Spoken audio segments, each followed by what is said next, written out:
आज का हमारा टॉपिक है रिलेटिव वेलोसिटी। आइए इसको एक एग्जांपल द्वारा समझने की कोशिश करते हैं। सपोज कर लेते हैं कि हमारे पास दो बस हैं, एक बस ए है और एक बस बी है।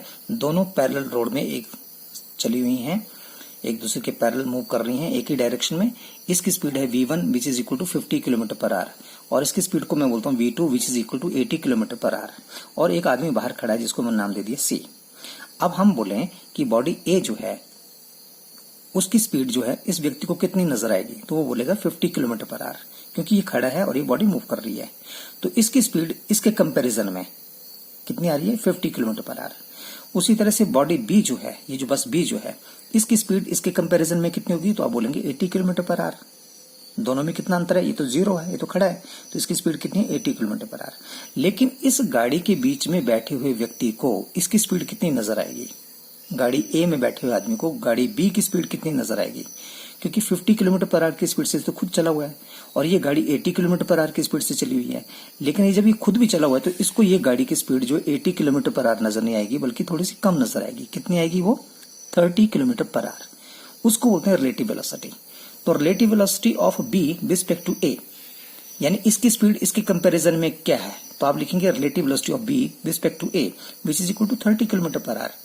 कैसे आई ये आई V B A is equal to, इसकी स्पीड कितनी थी v2 और उसकी स्पीड कितनी थी v1। तो जब ये भी 50 किलोमीटर पर आवर से मूव कर रही है, ये 80 किलोमीटर पर आवर की स्पीड से मूव कर रही है, तो दोनों के बीच में जो अंतर है वो 30 किलोमीटर पर आवर का है। तो ये फार्मूला बना हमारे पास रिलेटिव वेलोसिटी का। तो relative velocity of B respect to A, तो आप लिखेंगे v2 माइनस v1। उसी तरह से relative velocity of A respect to B निकालना है, तो आप लिखेंगे v equal to v1 minus v2। अच्छा, इसी गाड़ी में दो आदमी बैठे हैं, एक ड्राइवर है और एक आदमी बैठा हुआ है। तो मैं बोलूं कि इस आदमी की और इस ड्राइवर के बीच में रिलेटिव वेलोसिटी क्या है, तो आप बोलेंगे जीरो। क्यों, क्योंकि ये ड्राइवर भी 50 किलोमीटर पर आवर की स्पीड से चल रहा है और ये व्यक्ति जो बीच में बैठा है उसकी स्पीड भी सेम है। तो दोनों की कोई पोजीशन चेंज नहीं हो रही है, दोनों 1 घंटे के बाद भी इन दोनों के बीच में सेम बराबर दूरी है। तो इसका मतलब क्या हुआ, रिलेटिव वेलोसिटी का मतलब है कि कोई व्हीकल, कोई गाड़ी जो है अपनी पोजीशन चेंज करे दूसरी गाड़ी के कंपैरिजन में, उसको बोलते हैं रिलेटिव वेलोसिटी। तो यहां पे मैंने रिलेटिव वेलोसिटी की एक डेफिनेशन लिखी है, relative velocity of body A in comparison to body B is the rate of change of position of A with respect to B. अगर बॉडी ए, ठीक है, उसकी रिलेटिव वेलोसिटी क्या है in comparison to body B के comparison में कितनी है, तो दोनों को देखना पड़ेगा कि ए जो है अपनी कितनी पोजीशन चेंज करती है। जैसे यहाँ पे हमने बोला कि बॉडी बी जो है इसकी relative velocity in comparison to A कितनी है, 30 है। ऐसे तो 80 किलोमीटर प्रति घंटे की रफ्तार से चली है, पर 50 से ये भी चली हुई है, तो ये कितनी चेंज कर रही है इसकी कंपैरिजन में, सिर्फ 30 किलोमीटर पर आवर आगे जा रही है। तो इसको बोलते हैं रिलेटिव वेलोसिटी। आइए इसका एक एक्सप्रेशन करते हैं। सपोज कर लेते हैं कि ये एक ओरिजिन है, एक बस यहाँ पे ए पॉइंट पे खड़ी है और एक बी पॉइंट पे है। अब इसकी स्पीड है v1, इसकी स्पीड है v2। कब, जब टाइम था t इक्वल टू 0। जब स्टार्ट में आप घड़ी शुरू करते हैं उस टाइम पे इसकी स्पीड v1 है, इसकी स्पीड v2 है। इस गाड़ी का यहां से डिस्टेंस कितना है जहां से आप ऑब्जर्व कर रहे हैं, दैट इज x01। x01 का मतलब है फर्स्ट व्हीकल, पहली गाड़ी एट टाइम 0। दूसरी गाड़ी जो है उसको मैंने बोला x2 टाइम 0 टाइम पे, ये इसकी यहां से कितनी दूर थी, इतनी दूर थी। t टाइम पे, at time equal to t, ये गाड़ी a यहां पे पहुंच जाती है, गाड़ी b यहां पे पहुंच जाती है। स्पीड दोनों की सेम है, v1 थी, इधर भी v1 है, v2 थी, इधर भी v2 है। अब इसकी दूरी कितनी है o से, तो यहां से o के बीच की दूरी को मैं x1 बोल देता हूं और यहां से o के बीच की दूरी को मैं x2 बोल देता हूं। अब हम फाइंड आउट करते हैं कि ये जो a जो था इसकी displacement in time interval t, कि t टाइम में ये गाड़ी कितनी दूर गई। तो देखिए ये गाड़ी a यहां से यहां गई t टाइम में, पहले टाइम 0 था, अब टाइम t है, तो टाइम इंटरवल कितना हुआ, t माइनस 0 t टाइम में। t टाइम में ये गाड़ी कहां से कहां गई, यहां से यहां, कितनी दूर गई, तो देखिए अब ये गई यहां पे x1 पे, पहले कहां थी x01 पे।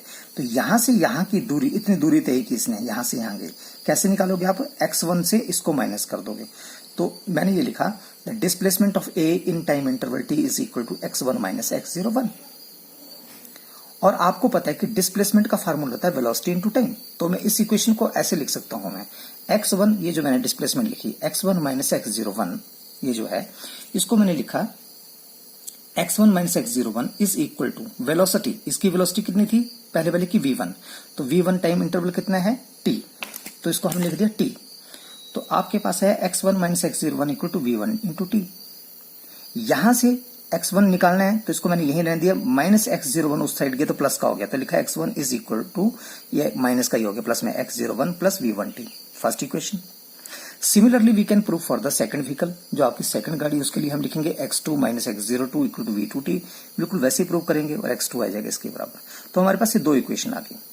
अब मैंने फर्स्ट इक्वेशन को सेकंड इक्वेशन से सब्ट्रैक्ट कर दिया, तो मैंने लिखा subtract equation number 1 from equation 2। तो नीचे वाले से ऊपर वाले को माइनस करना, तो पहले x2 से x1 को माइनस करो, इससे इसको माइनस करो, इससे इसको माइनस करो, ठीक है। तो आप इससे इसको माइनस करेंगे तो x2 माइनस x1 ये लिख दिया आपने, यहां पे देखिए, यहां पे clear, x2 minus x1, x02 से x01 को माइनस कर दिया, फिर प्लस लगाया, v2 से इसको माइनस किया तो v2 माइनस v1 बाहर ब्रैकेट में t लिख दिया। अब आपके पास कितना आया, ध्यान दें, आपके पास है x2 माइनस x1, ये जो लिखा। अब मैं मान लेता हूं कि x2 से x1 को घटाने पे मान लीजिए x आता है, और उसी तरह से x02 से x01 को माइनस करके आंसर आता मान लीजिए x0। तो मैंने यहाँ लिखा x equal to x0 plus v2 minus v1 into t. x0 को उठा के साइड ले आया तो मैंने लिखा x minus x0 equal to v2 minus v1 into t. अब यहाँ से वेलोसिटी निकालनी है, v2 माइनस v1 निकालना है, तो v2 माइनस v1 किसके बराबर है, is equal to x minus x0, और ये t मल्टीप्लाई था वो डिवाइड हो जाएगा, तो ये डिवाइड कर दिया मैंने, तो v2 minus v1 is equal to x minus x0 divided by t। What is v2 minus v1? v2 minus v1 क्या था, ये अभी हमने पढ़ा। v2 माइनस v1 क्या था, v2 माइनस v1 है रिलेटिव वेलोसिटी, तो relative velocity of b respect to a is given by the formula v2 minus v1। तो इसका मतलब है यहाँ पे जो आपने ये v2 माइनस v1 निकाला, this is the relative velocity, तो आप लिख सकते हैं relative velocity of b respect to a is equal to v2 minus v1, और जिसको आप ऐसे लिख सकते हो आगे, is equal to this. Special case है number 1, when both bodies are moving with same velocity. तो हमें पता है कि अगर एक बॉडी जो है आपकी यहाँ पे है, बॉडी A, इसकी स्पीड है 50 किलोमीटर पर आवर, और जो दूसरी गाड़ी है उसकी स्पीड भी मान लीजिए सेम है 50 किलोमीटर पर आवर, ये गाड़ी B थी। तो आप नोट करेंगे अगर सेम स्पीड से मूव कर रहे हैं तो इनके बीच में जितनी डिस्टेंस अभी है उतना ही बाद में रहेगा, 1 घंटे के बाद भी इनके बीच की दूरी सेम रहेगी। तो अगर इसको हम एक ग्राफ द्वारा बताना चाहें यहाँ पे, तो आप इस तरह से एक ग्राफ बनाएंगे, इस साइड टाइम लेंगे और इस तरफ आप पोजीशन लेंगे, पोजीशन को आप x से रिप्रेजेंट करते हैं। तो आप नोट करेंगे कि जैसे इसकी स्टार्टिंग में पोजीशन क्या थी, आप नोट करें, यहाँ पे मैंने ओरिजिन लिखा था और इसकी पोजीशन थी यहाँ पे x01, और उसी तरह से इसकी पोजीशन थी x02। तो x01 को मैं यहाँ पे लिख रहा हूँ, x02 आगे थी O से ये x01 और O से ये x02, यहाँ पे लिखा मैंने पोजीशन। तो आप देखेंगे अगर दोनों की स्पीड सेम है तो क्या होगा, दोनों की स्पीड सेम है तो ये धीरे धीरे जैसे जैसे टाइम बढ़ता जाएगा वैसे वैसे ये डिस्टेंस बढ़ता जाएगा, यानी ये आगे को मूव करती जाएंगी दोनों। लेकिन दोनों के बीच की जो दूरी है, दोनों के बीच का डिस्टेंस जो है वो कांस्टेंट रहेगा, वो चेंज नहीं होगा। अभी भी आपने निकाला, देखिए relative velocity of b respect to a is equal to v2 minus v1 and which is equal to x minus x0 upon t, ये आपने निकाला था। तो जब आपने बोला कि दोनों की स्पीड बराबर है, जब दोनों v1 v2 v के बराबर सेम होंगे तो क्या आ जाएगा, 0। दोनों सेम होंगे तो 0, 0 का मतलब क्या हुआ, x minus x0 upon t equal to 0। तो आप यहाँ से मैथमेटिकली अगर इसको आपने लिखा तो आप लिखेंगे x minus x0 upon t equal to 0, और यहाँ से आपके पास आएगा x minus x0 equal to 0, और यहाँ से आपके पास आएगा x इक्वल टू x0। तो x क्या था, ये t टाइम का डिस्टेंस था, और x0 था वो जब टाइम 0 था तब उन दोनों के बीच की दूरी थी। तो उसने बोला कि जब शुरू में जितनी दूरी थी उतनी ही बाद में रहेगी अगर दोनों की स्पीड सेम रहेगी। तो जितनी स्टार्टिंग में डिस्टेंस था उन दोनों गाड़ियों के बीच में उतना ही बाद में रहेगा अगर स्पीड सेम हो तो। सेकंड इसका स्पेशल केस है when both bodies are moving with unequal velocities. Suppose कर लेते हैं आपके पास एक बॉडी है जो है, इसकी स्पीड v1 है और इसकी v2 है, और दोनों अलग अलग है। और इसमें भी मान लेते हैं कि late v1 is greater than v2, यानी इसकी स्पीड ज्यादा है और इसकी स्पीड कम है। तो क्या होगा, we know the relative velocity of b with respect to a, b की velocity with respect to a, that is called relative velocity, is given by the formula v2 minus v1 which is equal to x minus x naught upon t। अब हमने यहाँ पे माना कि v1 is greater than v2, यानी ये रकम बड़ी है और ये क्या है, छोटी है। तो ये अगर मान लीजिए 8 है और ये 20 है ये बड़ी है, तो आंसर नेगेटिव आएगा। तो v2 माइनस v1 ये नेगेटिव आएगा। ये नेगेटिव का मतलब ये रकम नेगेटिव होगी, तो आप लिखेंगे x minus x naught upon t is equal to negative. और ये नेगेटिव आ रहा है आंसर, इसका आंसर नेगेटिव का मतलब क्या हुआ, इसका मतलब हुआ ये एक्स नॉट जो है ये रकम बड़ी होगी, क्योंकि ये छोटी हो और ये बड़ी हो तब आंसर नेगेटिव आएगा। It means x not is greater than x.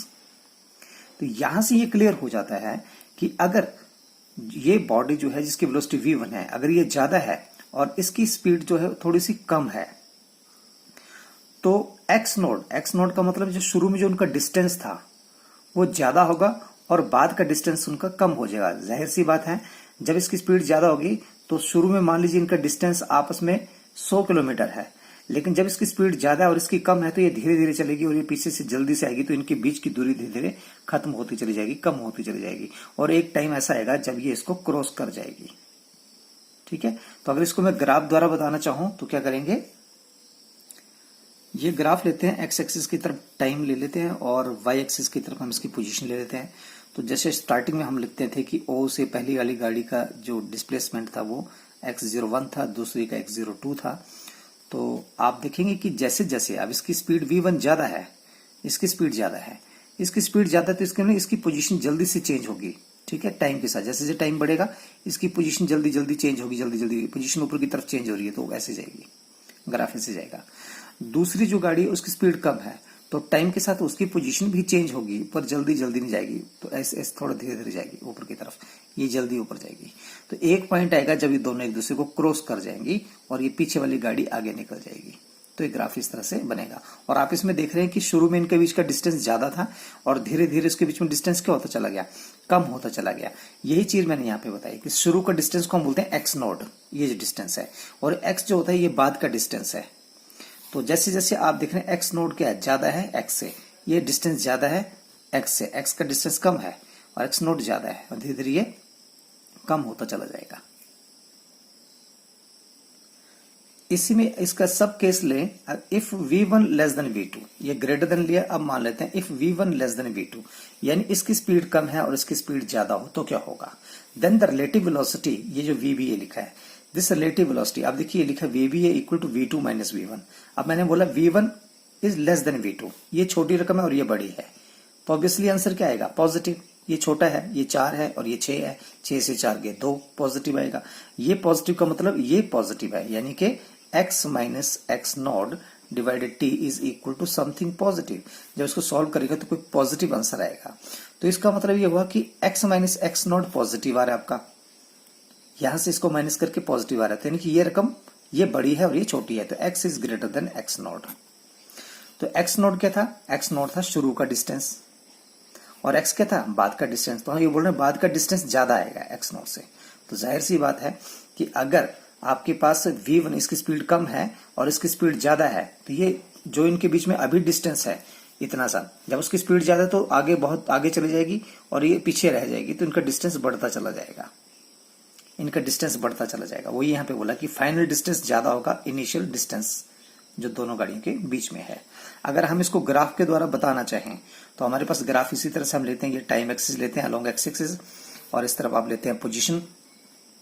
तो ये पहली गाड़ी की पोजीशन थी x01, ये दूसरी गाड़ी की पोजीशन x2।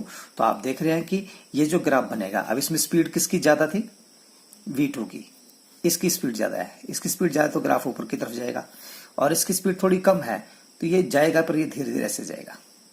तो आप देखेंगे कि इन दोनों के बीच का यहाँ पे डिस्टेंस कम था और जैसे जैसे आगे गए तो ये डिस्टेंस बढ़ता चला गया, तो इन दोनों के बीच में डिस्टेंस बढ़ता चला जाएगा क्योंकि इसकी स्पीड ज्यादा है, ये आगे चलता जाएगा। तो ये गाड़ियां आपस में कभी भी मिलेंगी नहीं। थर्ड केस है when both bodies move opposite to each other. अगर दोनों बॉडीज एक दूसरे के अपोजिट मूव कर रही हैं, मान लीजिए पहला आपका जो गाड़ी है A, it is moving towards right side with velocity v1 and second body B is moving towards left side with velocity v2, then what will happen, if we will find out the relative velocity of A with respect to B, then we will give it as a formula v1 minus v2, relative velocity of A with respect to B आप इस तरह से लिखेंगे। तो जो left side move कर रहा है इसको हम पॉजिटिव लेते हैं और जो राइट साइड मूव करता है उसको हम नेगेटिव लेते हैं। तो यहाँ पे क्या लिखेंगे, ये v1 पॉजिटिव है और v2 इस साइड मूव कर रहा है, इसको क्या लेंगे नेगेटिव, तो नेगेटिव माइनस v2 लिखेंगे, तो which is equal to v1 minus minus plus v2। तो इसका मतलब ये हुआ कि relative velocity of a respect to v क्या हो जाएगी, टोटल सम हो जाएगी। ये समझें कि मान लीजिए कि इस गाड़ी की स्पीड जो है वो है 80 किलोमीटर पर आवर और इस गाड़ी की स्पीड है 40 किलोमीटर पर आवर। तो जब ये गाड़ी 80 किलोमीटर पर आवर की स्पीड से राइट साइड जा रही है और ये लेफ्ट साइड आ रही है 40 किलोमीटर पर आवर की स्पीड से, तो इसकी रिलेटिव वेलोसिटी क्या होगी, तो इसकी रिलेटिव वेलोसिटी 80 नहीं होगी, बल्कि इसकी वेलोसिटी हो जाएगी दोनों को ऐड, ये 80 और ये 40 से इसकी तरफ आ रहे हैं, तो दोनों एक दूसरे के नजदीक कितनी स्पीड से आ रहे हैं, तो दोनों की स्पीड ऐड हो जाएगी, तो ये होगी 120 किलोमीटर पर आवर की स्पीड से। तो हम ये बोलेंगे कि जैसे ये गाड़ी इस गाड़ी के नजदीक जा रही है कितनी स्पीड से, 120 किलोमीटर पर आवर की स्पीड से, so it is a relative velocity.